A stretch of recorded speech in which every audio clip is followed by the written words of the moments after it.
Well, hopefully it's going to be rapport building versus feel more static. And I guess this takes us into the actual interview Yes. scenario. So if we pivot now to the interview or the date as we are framing it, you you want to play tennis, right? In this Okay. scenario.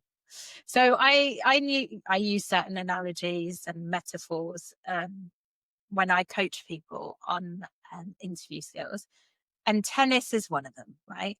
So if you and I were going to go play tennis, I'd hope we'd have a really nice game. And a really nice game to me is a few rallies, right? I wouldn't want to play tennis with you if you were smashing the ball at me constantly, right? After half an hour, that would wear really, really thin. Yeah.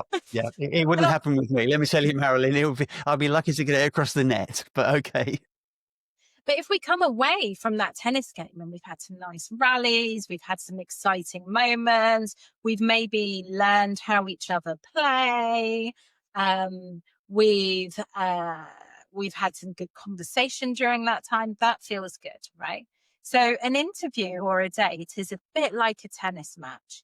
You are playing a game. The game is a communication game, and you start the conversation with a serve. Now, you don't want your serve to be completely aggressive. Now, you do if you want to, be very competitive and win the point. But that's not relationship building. That's overpowering. Yeah.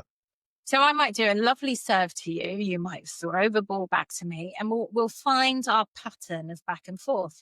And hopefully that tennis game carries on until someone decides to stop the conversation, or the ball is dropped, right? Yeah. So when we think about that tennis, it should have a flow. It should have a pattern to it. It should have a back and forth.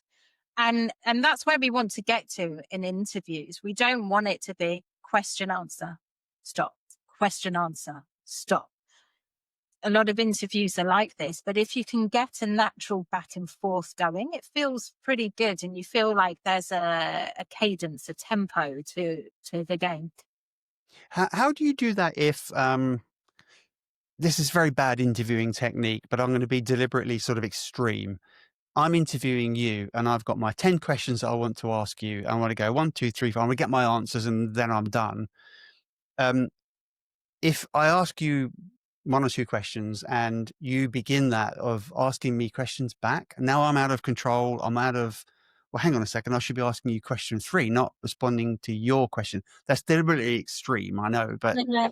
to what degree do you worry about taking control away from the interviewer?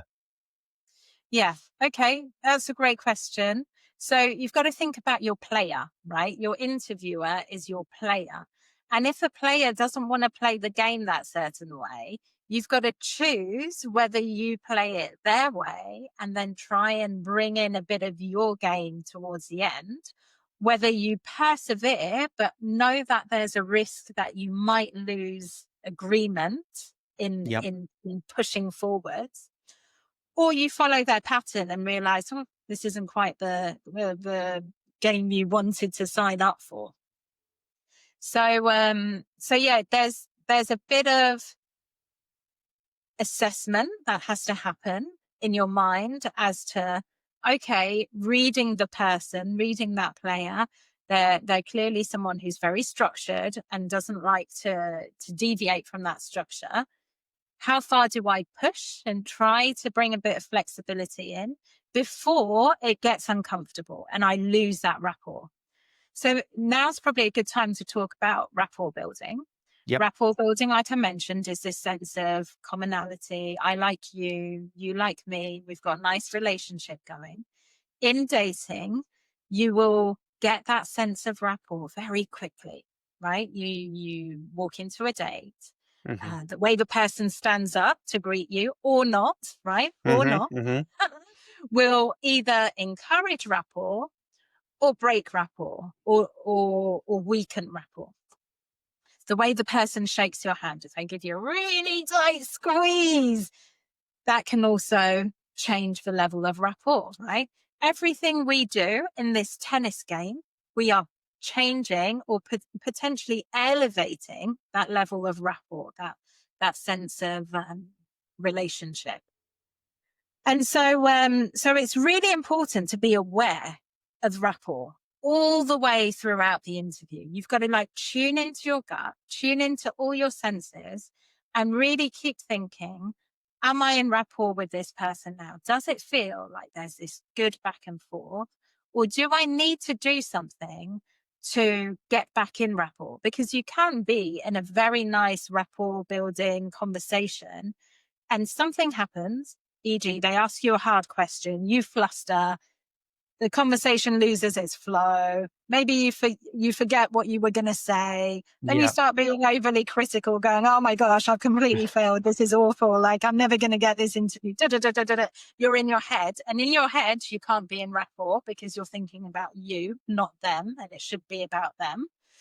So you got to take steps to bring back that level of rapport. And that's normally by you asking questions or finding some common ground, you taking a bit of a steer on the relationship.